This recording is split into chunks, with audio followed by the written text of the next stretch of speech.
اگر تقوی پیدا نہیں ہوا تو دشمن کمزور ہوگا تو لڑیں گے, طاقتور ہوگا تو نہیں لڑیں گے.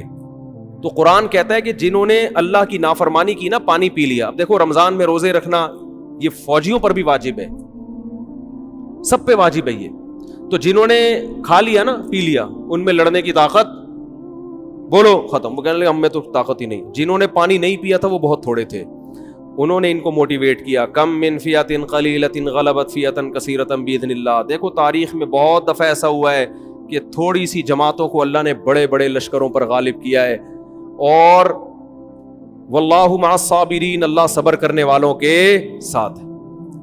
وہ تو بھاگ گئے پتلی گلی سے, اس سے اور حوصلے ٹوٹتے ہیں جو تھوڑے سے رہ گئے تھے. لیکن انہوں نے کہا ہم پیغمبر کے حکم پہ آئے ہیں, پیغمبر غلط بات کا حکم نہیں دے سکتے. بعض دفعہ یہ ہوتا ہے کہ خام خامے کمزوروں کو طاقتور سے لڑوا دیا جاتا ہے, یہ کمانڈر کی غلطی ہوتی ہے نا کہ تو نے کیا کیا میں بھائی. یہاں تو اس غلطی کا امکان بھی نہیں تھا, لیکن جب بھی کمانڈر حکم دے اس کا حکم ماننا واجب ہے. جب ہو گیا تو اب لڑنا ہے. علماء کہتے ہیں جہاد فرض کفایہ ہے, لیکن جب میدان میں اتر گئے تو فرض عین ہو جاتا ہے. اب پیچھے بھاگنے کی آپ کو اجازت نہیں ہے. تو وہ جو تھوڑے سے لوگ رہ گئے تھے نا, اتنا بڑا لشکر, اتنے طاقتور, تو ان تھوڑوں نے لڑائی سے پہلے اللہ سے دعا مانگی, ربنا افرغ علینا صبرا. مجھے اس دعا میں بڑا مزہ آتا ہے مانگنے میں, ایسا مزہ آتا ہے. کیا منظر ہوگا وہاں, کیا دعا مانگی ہوگی. اے ہمارے رب افرغ علینا صبرا, ہمارے اوپر صبر کو انڈیل دے. یہ نہیں کہا کہ اللہ ہمیں صبر کی توفیق دے, نا نا نا نا نا, صبر کی توفیق سے کام نہیں چلے گا. بہت طاقتور ہے, بڑا مشکل ہے لڑنا اس سے, توفیق نہیں چاہیے. بالٹیوں میں پانی بھر بھر کے جیسے انڈیلا جاتا ہے نا, اس کو افراغ کہتے ہیں. کوئی برتن پورا کسی پہ الٹ دو, خالی کر دو. اے اللہ صبر بالٹیوں میں بھر بھر کے لا اور ہمارے سر پہ بار بار انڈیل.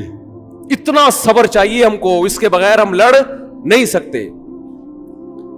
اور ہمارے قدم پیچھے ہٹیں گے اس لڑائی میں. وثبت اقدامنا, ہمارے قدموں کو گاڑ دے زمین میں کہ پیچھے نہ مڑ سکیں, ہم بھاگے نہیں. کیا خوبصورت دعا ہے یار, یہ قرآن کی بلاغت ہے.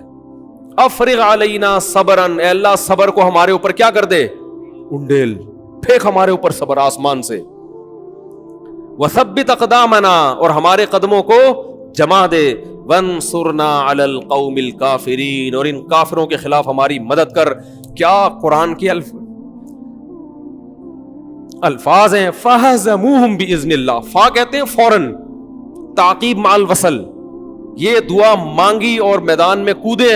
قرآن کہہ رہے فہزموہم, یہ نہیں کہا غلبوہم, دشمن پہ غالب آ گئے. نا نا نا نا نا, ایسے خاندانی لوگوں تھے اور ایسی پیاری دعا مانگی اور ایسا صبر دکھایا ان لوگوں نے کہ دشمن کو ذلیل کر دیا انہوں نے. ہزیمت کسے کہتے ہیں, ذلت, رسوائی, شکست. دشمن کو ذلیل کر دیا. وقتل داؤد جالوت, اور داؤد جو تھے اس فوج میں اتنی بہادری سے لڑے. ایسے موقع پہ لڑنا بڑا مشکل ہے, چہ جائے کہ انسان بہادری سے لڑے. داؤد ایسی بہادری سے لڑے کہ جا کے نا جالوت کو جا کے قتل کیا انہوں نے. واڑے واہ, یہ کیسا اسلام ہے یار, آپ کو کیا سکھا رہے ہیں بھائی. پیغمبر کے ہاتھ سے کون قتل ہو رہا ہے. تبھی تو ہندوؤں کو یہ باتیں ہضم, تبھی تو کہتے ہیں قرآن سے جہاد کی آیتیں نکالو. یہ اس قوم سے لڑ رہے تھے جس قوم نے ظلم کر کے ان کو گھروں سے بولو نکالا تھا. اگر مسلمان کی فائر پن ہی نکال دو گے میرے بھائی, پھر تو کوئی بھی ہمیں کچا کھا کے کسی بھی ٹائم ختم کر دے گا. قرآن کہہ رہے داؤد نے وہ بہادری دکھائی ہے کہ اس جنگ میں جا کے مارا کس کو ہے, جس سے سب سے زیادہ ڈر رہے تھے اسی پہ جا کے وار کیا کہ اس کو ماروں گا میں. تو لڑائی میں کامیاب ہوئے. یہ جو داؤد لڑائی میں کامیاب ہوئے صرف تقوی کی بیس پہ نہیں, پہلے سے ٹریننگ تھی, تربیت تھی, ایکسرسائز تھی, ورزش تھی, تیر اندازی تھی, ساری چیزیں ہوتی ہیں. پھر میدان میں اتر کے انسان ایسے کارنامے کرتا ہے. اس میں تہجد بھی شامل تھی, اس میں دن کے روزے بھی تھے, اس میں اللہ کے سامنے رونا بھی تھا, اور اس میں اللہ کی عبادت اور شہادت کا جذبہ, اور سب سے بڑی بات ان سب کے ساتھ صحت بھی, ایکسرسائز بھی, ٹریننگ بھی. صرف تہجد, نماز, روزے سے انسان میدان میں لڑنے کے قابل بولو نہیں ہوتا. اس سے پتہ چلتا ہے ہمارے مذہب میں ورزش کی اور اپنی باڈی کو مینٹین رکھنے کی اور اپنے اندر یہ جو یہ جو فنون ہے نا, یہ سیکھنے کی کتنی اہمیت ہے. حضرت داؤد علیہ السلام کب سے سیکھ رہے ہوں گے وہ. آج دونوں چیزوں کے ایک دوسرے سے کیا کر دیا ہے. کوئی مفتی جم میں جائے نا اگر اور ڈنڈ پیل رہا ہو, ٹھیک ہے لوگوں کے بہت سے پازیٹیو کمنٹس بھی آتے ہیں, لیکن بہت سے لوگوں کو یہ منظر بالکل بھی اچھا نہیں لگتا. یار ان کو تو رونے دھونے والا ہونا چاہیے, ان کو تو یہ, میں کہتا ہوں یہ کیا مذہب کا تصور پیش کر دیا یار. ادھر اللہ کہہ رہے ہیں داؤد نے کیا کام کیا ہے, ایسی ٹریننگ تھی ان کی, ایسا نشانہ تھا, اور مارشل آرٹ آج سیکھتے ہیں نا لوگ, بھائی یہ تو ہمارے مذہب کا حصہ ہے بھائی. آپ کیا سمجھ رہے ہو کہ صرف جا کے جالوت کے سامنے کھڑے ہو گئے ہوں گے اور بولے وہ ہینڈز اپ کر کے نا, اور پھر یوں کر کے ارطغرل کی طرح گردن اڑا دی ہوگی یوں کر کے. ارطغرل نے بھی بڑے کام کیے ہیں بھائی, وہ بھی تو سیکھا ہوا تھا تبھی تو کمانڈر بنا تھا. کتنی دیر تلواریں چلی ہوں گی آپس میں, کتنی دیر پسینے بہے ہوں گے, کتنی دیر ایک دوسرے کو پٹھا ہوگا. اس کے بعد جا کے داؤد علیہ السلام نے جالوت پہ غلبہ حاصل کیا, اس کو قتل کیا. اور اللہ کہتے ہیں داؤد کا یہ کام مجھے اتنا پسند آیا. اس سے بھائی ہمارے فوجیوں کو چاہیے کہ ورزش کرتے ہوئے نیت کیا کریں, اللہ کو راضی کرنا. ایکسرسائز کرتے ہوئے کیا نیت کریں, اللہ کو راضی. پھر میدان میں جب بہادری کے جوہر دکھاؤ گے تو آسمان پہ جو رب ہے اس کو آپ پہ رحم آئے گا, وہ آپ کو نوازے گا. اللہ نے داؤد علیہ السلام کو اس بیس پہ نبوت دے دی, نبی بنا دیا کہ اب بنی اسرائیل کے نبی کون ہیں, یہ ہیں. اور ایسے خاندانی نبی بنایا. قرآن کہہ رہا ہے وَقَتَلَ دَاوُودُ جالوت, داؤد نے جالوت کو قتل کیا.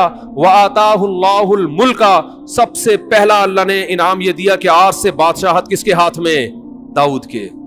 بنی اسرائیل کے بادشاہ کون بنیں گے اب, داؤد علیہ السلام. یہ بادشاہت بھی نعمت ہے اللہ کی, کمانڈر بنا دیا, رینک بڑھ گیا ان کا. بعض لوگ تواضع سے مرے جا رہے ہیں.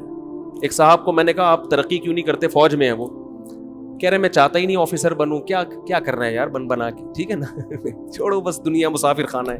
وہ بھائی مسافر خانہ ہے تبھی تو کچھ کر کے جاؤ نا, تو ورنہ اللہ تو نکال دے گا, چل بھائی جا تو کچھ کر کے جاؤ.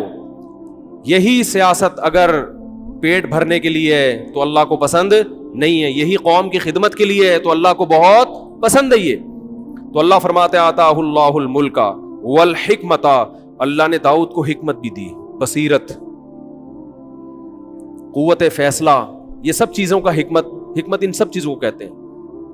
وعلمہ مما یشاء, یہاں حکمت کا معنی نبوت بھی ہے, نبوت عطا کر دی.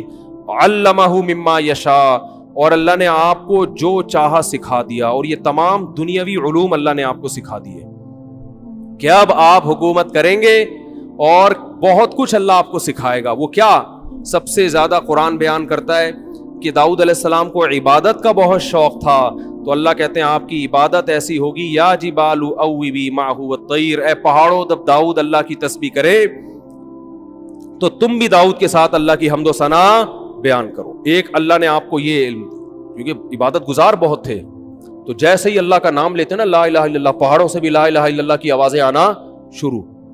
آواز اتنی خوبصورت, کیونکہ اب اللہ نے کمانڈر بنایا تو کمانڈر قوم کو موٹیویٹ کرتا ہے کہ نہیں کرتا. تو اللہ نے کہا کہ جو موٹیویشن ہے نا, جو بھی وائز ہوتے ہیں ان کی آواز اگر اچھی ہو اور بلاغت ہو, بولنا جانتے ہو, تو وہ وائز بڑا کامیاب ہوتا ہے. بعض دفعہ جو تقریر کرنے والے لوگ ہیں ان کو بولنا تو بہت اچھا آتا ہے, اپنا میسج ڈیلیور کرنا بہت اچھا آتا ہے, آواز اچھی نہیں ہوتی, ان کو سننے میں بھی مزہ نہیں آتا. بعض دفعہ آواز بڑی خوبصورت ہوتی ہے لیکن الفاظ کی جو سلیکشن ہے وہ اچھی نہیں ہوتی, اس کو کہتے ہیں بلاغت نہیں ہے. تو اللہ کہتے ہیں ہم نے داؤد علیہ السلام کو فصل الخطاب, جب تقریر کرتے نا ایسی کلیریفیکیشن کرتے کہ دودھ کا دودھ اور پانی کا پانی کر دیتے, حق کو باطل سے ایسے جدا کر دیتے. کیا نعرے لگتے ہوں گے ان کی تقریر میں بھائی, اور آواز اتنی خوبصورت.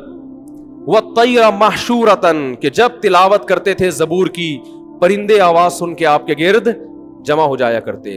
یہ تو اللہ نے آپ کو تقریر کی صلاحیت, آواز کی خوبصورتی, اور اللہ نے آپ کو جو عبادت دی, اور اصل تو جالوت کو قتل کرنے کی وجہ سے کمانڈر بنے.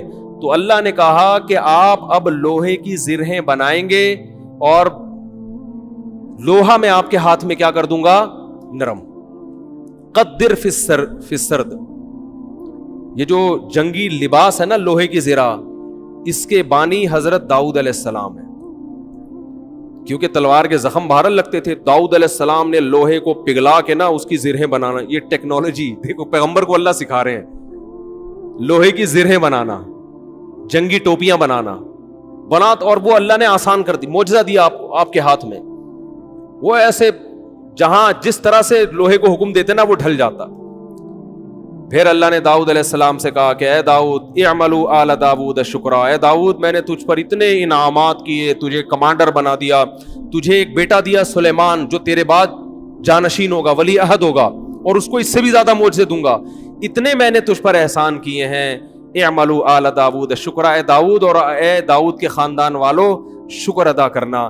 قلیل من عبادی الشکور، شکر گزار بندے میرے بہت تھوڑے ہوتے ہیں. نعمتیں بہت سو کو ملتی ہیں لیکن نعمتیں حاصل کر کے اترانے والوں کی تعداد زیادہ ہے، شکر کرنے والے مارکیٹ میں شارٹ ہے. لیکن داؤد علیہ السلام کو تو قرآن نے گواہی دی کہ وہ شکر گزار بنے، جس میں اللہ نے بتا دیا کہ میں بہت سو کو بڑی بڑی نعمتیں دیتا ہوں لیکن وہ نعمتیں ملنے کے بعد اپنی اوقات بھول جاتے. تو یہ بڑا دلچسپ واقعہ اللہ نے بیان کیا ہے کہ اسی بیس پہ داؤد علیہ السلام کو حکومت ملی. اب وقت بہت زیادہ ہو گیا ہے، پورے رمضان ہم آپ کے ساتھ ہیں، بھاگے تو جان ہی رہے.